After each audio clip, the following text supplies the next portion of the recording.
Good morning दोस्तों, मेरा नाम विजय और मेरी यूट्यूब चैनल पर आप सभी का स्वागत है।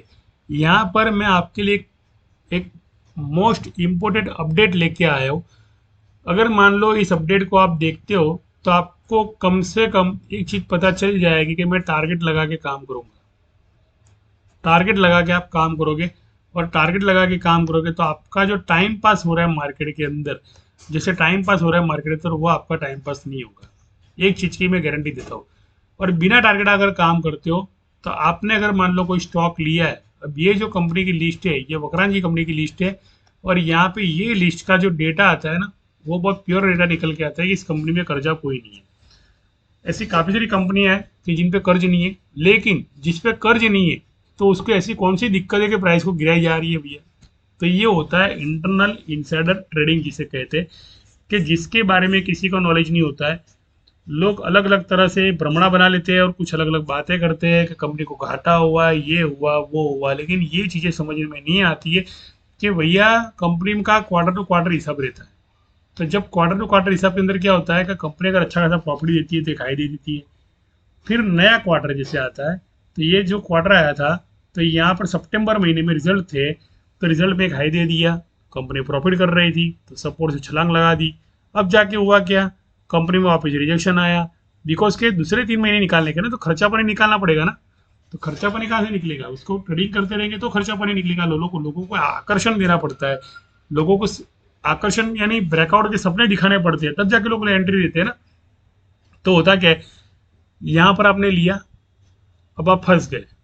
यहाँ पर लिया, फंस गए। यहाँ पर लिया, फंस गए। ब्रेकआउट देख के लिया, फंस गए। तो जो अगर मान लो आपको कैलकुलेशन पता नहीं है क्वार्टर टू क्वार्टर की, तो कहीं ना कहीं आप फंस जाओगे। तो टाइम फ्रेम को देखा करो पहले कि कौन से टाइम को ये उछला हुआ है, यानी सितंबर महीने में उछला और कौन से टाइम पे ये नीचे था, कौन से टाइम पे ये नीचे था। तो देखो सपोर्ट कितना है, सपोर्ट बनाने में कितना टाइम लग जाता है इनका। सपोर्ट बनाने में इनको 3-3, 6-6 महीने निकल जाते हैं। 3-3 महीने, 6-6 महीने तो सपोर्ट बनाने में निकल जाते हैं। तो ये जैसे जुलाई में मैं अगर यहाँ का टाइम फ्रेम लेता हूँ, तो यहाँ के टाइम फ्रेम से मैं यहाँ का टाइम फ्रेम मिलाता हूँ, तो देखो वही रेंज आई कि नहीं आई। वो रेंज आने के बाद में अब क्या हो गया, इसके अंदर मूवमेंट आएगा, लेकिन मूवमेंट आने से पहले एक गिरावट आनी जरूरी है। और वो गिरावट आएगी कल। कल आपको गिरावट मिलेगी। तो कंपनी में कर्जा कुछ नहीं है, फिर भी खर्चा पानी होता है, मेंटेनेंस होता है, वो सब ऐसे नहीं निकलता है, वो सपोर्ट वजह से नहीं निकलता है। अब कल बड़ी सी गिरावट होने वाली है वकरांजी में। अब मैं कोई भगवान तो हूँ नहीं कि मैंने आपको बोल दिया, लेकिन अब देखना कल अच्छी खासी गिरावट होगी। यहाँ से आपको कोई ब्रेकआउट नहीं मिलने वाला है, सीधा 29-45 पे आ जाएगा। बिकॉज कि इनका पूरा खेल होता है ना, वो टारगेट का खेल होता है। तो हमारा खेल कैसा होता है कि बिना सोचे समझे देख लिया कंपनी अच्छी है, इन्वेस्टमेंट कर लिया, लेकिन टाइम पास हो रहा है वो किसी का ध्यान नहीं है। टाइम पास अगर मान लो टाइम पास से बचना है, तो इस चीज़ को समझना पड़ेगा कि वेट करो। आप कैलेंडर होता है उस पर लगा के रखो, टारगेट लगा के रखो कि ये मेरा 29-40 पे आएगा, 29-45 पे आएगा तो मैं बाय करूंगा। जिसे कहते हैं बाय ऑर्डर। बाय ऑर्डर करना, बीओडी कहना। तो बाय ऑर्डर हमारे मोबाइल में सिस्टम होती है सॉफ्टवेयर में। तो बाय ऑर्डर लगाओगे 29-45 को, तो आपके खाते में 29-45 को ये जब भी आएगा तब आपके खाते में ये 1000 स्टॉक, 10,000, जितना भी आप चाहो उतना ले सकते हो। फिर सेल ऑर्डर लगाना है। जैसे बाय ऑर्डर किया, अब यहाँ पे आपका अगर क्वांटिटी बढ़ा है, बहुत क्वांटिटी बढ़ा है आपका, तो 31-15 का लगा दो, तो आपका टाइम नहीं खाएगा वो, एकदम ब्रेकआउट नहीं देगा वो। फिर क्रॉस चैनल को ब्रेकआउट ब्रेकडाउन देगा यहाँ पे। फिर यहाँ से आपको वापस बाय करना है 30 पे, बिकॉज का 3 को फॉलो कर रहा है। यहाँ पे 3 हुआ, यहाँ पे 3 हुआ। अब इसको 9 को फॉलो करना है। अगर मान लो आपके पास टाइम है, सेविंग ही करना है, तो बीच में सपोर्ट रजिस्टर टारगेट बहुत आएंगे। अगर टारगेट लगाना चाहते हो तो मेरे ग्रुप के अंदर मैं टारगेट की इन्फॉर्मेशन देता हूँ। जो भी आपको इन्फॉर्मेशन चाहिए टारगेट की, तो मैं कंप्लीटली देता हूँ। और मेरे टारगेट सभी हिट होते हैं। जैसे मैंने 404 का टारगेट दिया था 42,200 का, तो 402 मैंने लगाया था, वो हिट हो गया बराबर। यहाँ पे 256, इसको 277 पे जाना था, लेकिन इसका मेन टारगेट 262 था, तो 256 लगाया। पूरा टारगेट कभी लगाता नहीं हूँ। 80% प्रॉफिट मिला, एग्जिट हो जाओ और बाद में ट्रेड को देखो, सीखो समझो तो ही पता चलेगा।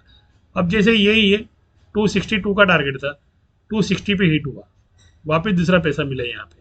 तो ये चीज़ होती है ना मार्केट में, हमें यानी सक्सेस करती है। तो टारगेट चीज़ ऐसी होती है ना कि वो बहुत कम लोगों को पता होती है मार्केट में। कैसे बाय करना, कैसे सेल करना, वॉलेटिलिटी, ये वो सारी चीज़ें अलग है मार्केट में, लेकिन टारगेट चीज़ अलग है मार्केट के अंदर। कि आपको पता होना चाहिए कि कॉल कहाँ जाने वाली है। और 42,200 की कॉल, जैसे 42,614 तक मार्केट गया था, 11 तक मार्केट गया था, तो यही कॉल जो थी ना वो 400 से ऊपर चली गई थी, आउट ऑफ 425 के ऊपर चली गई थी। ये कहने का मतलब कि मैंने टारगेट 425 का लगाने को बोला था और हमारा टारगेट वहां पे हिट हुआ। तो कहने का मतलब कि सारी की सारी चीज़ें मैं यहाँ पे लिख के देता हूँ। 42,700 BP 326 होने वाला है। यहाँ पर कुछ लोग कमेंट्स भी करते हैं, यानी कि आपकी सभी कॉल्स यानी हिट ही होती है, सब कुछ कमेंट्स यानी करते हैं और सभी कॉल्स मेरी हिट होती है यहाँ पे। और यहाँ पे देख लो 310 रुपये हिट हुआ, यहाँ पे भाई साहब ने कॉमेंट्स किया है। तो कहीं ना कहीं क्या होता है कि मार्केट में हम लोग जो सीखते हैं तो वो सिर्फ डेटा के आधार से सीखते हैं। यहाँ पे डेटा सीखने की कोई गरज ही नहीं है, टारगेट सीख जाओ। टारगेट रोज होते हैं, ऊपर के भी टारगेट होते हैं, नीचे के भी टारगेट होते हैं, रोज टारगेट होते हैं। तो टारगेट हिट हो गया, बहुत हो गया। यहाँ पर एक भाई साहब ने कमेंट्स किया है, देख रहा हूँ लाइव, आपका टारगेट पक्का आता है हमेशा, आप जो देते हो टिप वो हमेशा 100% सही होती है। और यहाँ पे कुछ उन्होंने अच्छा खासा कमेंट्स किया है, यहाँ पे सिग्नल दिया है। तो कहने का मतलब मेरा एक ही छोटा सा इंटेंशन है, कंपनी कैसी है उससे मतलब नहीं है, डेप फ्री है क्या नहीं है, कंपनी कोई भी उठा लो, टारगेट लगा के काम करो। ऑप्शन कोई भी उठा लो, फ्यूचर कोई भी उठा लो, टारगेट लगा के काम करो। कॉल पुट दोनों चलती है, double bottom double top, 15-15 minute के अंदर चैनल बदलती रहती है। हर 15 मिनट में चैनल बदल जाएगी, कहीं नीचे होगा तो ऊपर चला जाएगा, ऊपर होगा तो नीचे चला जाएगा। लेकिन एक चीज है, जब मार्केट एक रेंज बाउंड होता है, जब मार्केट एक रेंज बाउंड होता है, रेंज बाउंड का मतलब क्या हुआ कि ये मैं आपको ये जो दिखा रहा हूँ ना, इसको कहते हैं रेंज बाउंड, इसे कहते हैं रेंज बाउंड। तो यहाँ से हाई दिया, यहाँ पे किसी ने 35-25 का टारगेट लगाया होगा तो हिट हो गया होगा, फिर सेलिंग। तो पता होना चाहिए कि 35 ये डबल टॉप यहाँ पे दिया है, तो 15 मिनट के बाद में वापस वहीं पे गया डबल टॉप, सिंगल टॉप दिया तो वापस वहीं गया, यानी यहाँ पे एक टॉप दिया था, यानी बार बार अट्रैक्ट किया लोगों को कि आओ आओ मैं सी में इसे यहाँ तक जाने वाला हूँ, लेकिन नहीं किया। फिर रैंक बढ़ हो गया, फिर नीचे जाने के बाद में इसे क्रॉस ब्रेकआउट दिया, यहाँ पे गया, फिर वापस, अब यहाँ पे वापस ऊपर जाने की लालच दिखा रहा है, लेकिन जाएगा नहीं, इतना आसान नहीं है। आज वीडियो बना रहा हूँ, कल देख लेना ये नीचे चला आएगा, 19-29-50 पे चला आएगा, फिर यहाँ से ब्रेकआउट देने की शुरुआत करेगा, बिकॉज की इनकी जो चैनल है, इनकी जो चैनल है वो ये 44 तक चैनल जाने वाली है और 44 को तोड़ने वाली है। और इस बार ये चैनल जाएगी 55 तक, बिकॉज के यहाँ पर जैसे वैल्यू 0-0 हो गई थी, तो यहाँ पर 55 पे इनकी वैल्यू 0-0 होने वाली है, यानी ये जो प्राइस है ना यहाँ पर जाएगी। 5 तो पिवोट ही है, तो पिवोट तक तो जाना ही है इसे। तो पहले तो मैं यहाँ की चैनल बना लेता हूँ यहाँ, बिकॉज की सपोर्ट से चैनल लेकर जाएगी इस तरह, ये नया सपोर्ट बनाएगी यहाँ पे इस तरह, यानी 55 तक जाना है। बिकॉज के 55 पे क्या होता है कि 4-5 इकट्ठा होते हैं, क्या होता है 4-5 इकट्ठा होते हैं यहाँ पे 4-5, तो ये 4-5 तक जाता है, ये इस तरह क्रॉस चैनल बना बना के चला जाता है यहाँ पे, इसे इस तरह जाना है। और जब तक 4-5 नहीं आते ना, तब तक इसकी ट्रेंड नहीं रुकने वाली है, यानी यहाँ तक जाएगा। तो 5 ने 5 10 और 5 चौको 20, 5 चौको 20, तो उसका मतलब क्या हुआ कि नीचे के 3 से शुरुआत की और ये ब्रेकआउट दिया और 55.55 इसका खेल खत्म कर दिया। अब इसके बाद में क्या होगा, मार्केट रेंज बाउंड हो जाएगा। अगर जाना होगा तो यहाँ से कंसोलिडेशन करके वापस ऊपर जा सकता है, 58 रुपये दे सकता है।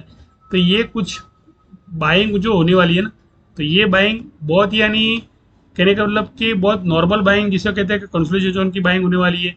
जैसे नीचे गिरता है मार्केट तो ऊपर क्या है देता है, वो नीचे गिरता है मार्केट, जैसे मैं इसको अगर उल्टा कर दूँ, इस चार्ट को मैं उल्टा कर दूँ, तो समझ लो कि मार्केट नीचे जा रहा है, समझ लो कि मार्केट नीचे जा रहा है, यूँ समझो। ये उल्टे चार्ट में मार्केट, सीधे चार्ट में मार्केट अगर हाई पे जाए ना, तो मैं यहाँ पे चार्ट को उल्टा करता हूँ और ये चीज़ें बताना चाहता हूँ कि मार्केट नीचे जा रहा है।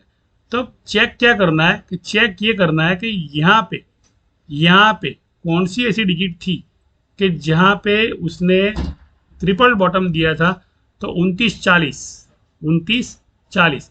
अब इन डिजिटों को मैच करना है, क्या करना है 29-40 को मैच करना है। तो 29-40 को आपको यहाँ से मैच करना पड़ेगा, आपको यहाँ पे मैच करना पड़ेगा 29-40 को। तो ऐसा कौन सा 29-40 का जो टोटल डिजिट होता है 3, तो यहाँ पे आता है, तो वो आपको चेक करना है। तो आपको इस चैनल के आधार से मिल जाएगा, यहाँ पे कहीं ना कहीं आपको मिल जाएगा 29-40 का मतलब हुआ 3। तो यहाँ पे 5 9 14, 5 14 5 21, 14 5 21, 14 5 19, 19 यानी यहाँ पे 2 आता है, 2 के बाद में आएगा यहाँ पे 3, 2 के बाद में आएगा यहाँ पे 3, मैच करना है सिर्फ, कुछ नहीं रहा। यानी 59.85 है, तो 5 9 14 24 22 से 27, तो ये आती है 9 की डिजिट, ये 9 की डिजिट है, तो 3 6 9, 3 6 9 और डबल 2, तो यहाँ पे मैं क्या लिख देता हूँ, 9 लिख देता हूँ। देखो आप इस चीज़ों को समझने की कोशिश करना, अगर मान लो नहीं समझ में आ रही हो तो नहीं आ रहे हो, तो आप ये समझोगे अब इसका हाई खत्म हो गया, लेकिन जैसे जैसे आप निकलते जाओगे प्राइस ऊपर ही जाएगी। अब क्या हो रहा है कि जैसे आप ले रहे हो प्राइस नीचे जा रही है, और ये क्या होगा कि जब आप निकलते जाओगे प्राइस ऊपर चली जाएगी, फिर आप बोलोगे यार मैंने तो प्राइस ली थी और मैं तो ऊपर चला गया और मैं तो पछता रहा हूँ बेच के अभी, तो ये चीज़ें होना शुरू होती है। ये चीज़ें हमारे जीवन में चलती रहती है। अगर 45 मिनट के चार्ट पे अगर दिखाना चाहूँ, तो इसका जो लो है 45 मिनट के चार्ट पे अगर दिखा, इसका जो हाई है, सॉरी इसका जो हाई है, तो इसका सिग्नल भी मुझे यहाँ से मिल रहा है कि ये जो निक पॉइंट है यहाँ पे, ये जो निक पॉइंट है, तो 35 का जो निक पॉइंट है, तो यहाँ पे एक ऐसी डिजिट में लेके आता हूँ कि जो मुझे वहाँ पे सिग्नल मिला रही है 35 का मतलब 70 35 का मतलब 70 तो ऐसी कौन सी डिजिट है जो मुझे यहाँ पे उसका अंक मैच कराती है, तो ये यहाँ तक का हाई देने वाला है। इसको सेंटर से लूँगा मैं, इसको 35 का मतलब 35 का मतलब 66,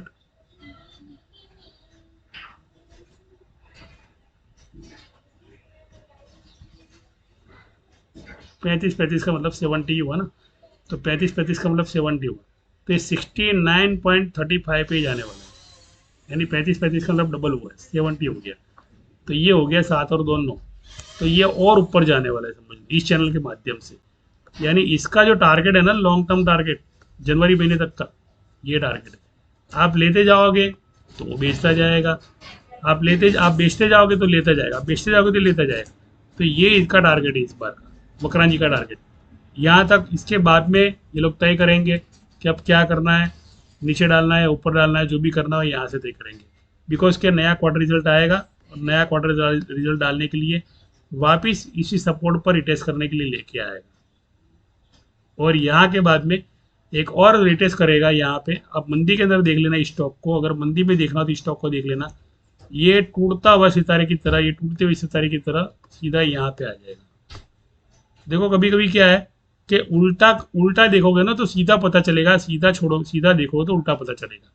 तो ये यहाँ पे 37 पे आके रिटेस्ट करेगा अगले साल, यानी 5वें महीने के अंदर, अगले साल यानी 5वें महीने के अंदर आपको, या तीसरे चौथे महीने में, जो भी बताना चाहता हूँ, तो यहाँ पर आपको ये ट्रेड करते देखने मिलेगा, और यहाँ से आपको नई अच्छी खासी बाइंग देखने मिलेगी वकराजी के अंदर। तब तक आप एंजॉय करें। अभी फिलहाल तो इसका जो प्राइस का टारगेट मैंने आपको बता दिया है कि 75 रुपये जाने वाला है, यानी ये इसका हाई है, इसका हाई ये है 69 70 बराबर। तो ये यहाँ तक के हाई तक आप चल सकते हो, इसको आप यहाँ से छोड़ दो, अगर ऊपर भी गया तो कोई मतलब वाली बात नहीं है, अगर ऊपर भी और 77 के करीब गया तो मतलब नहीं है, बिकॉज के यहाँ से थकान महसूस करके सीधा नीचे ही आने वाला है, ये यहाँ तक ही आने वाला है बराबर। तो इस वीडियो को यहीं ख़त्म करता हूँ, वीडियो ज़्यादा लंबी हो रही है, आपको टारगेट सीखने हो तो मेरे ग्रुप के अंदर आइए, जुड़िए, जिसमें मैं टारगेट लगाकर उल्टे चार्ट के अंदर सेलर्स के टारगेट क्या होते हैं और बायर्स के टारगेट क्या होते हैं, वो सारी कन्फर्मेशन वीडियो के अंदर देता हूँ मैं। तो करना कुछ नहीं है, मेरी वीडियो को लाइक करना है, शेयर करना है, सब्सक्राइब करना है और जुड़े रहना है। Thank you.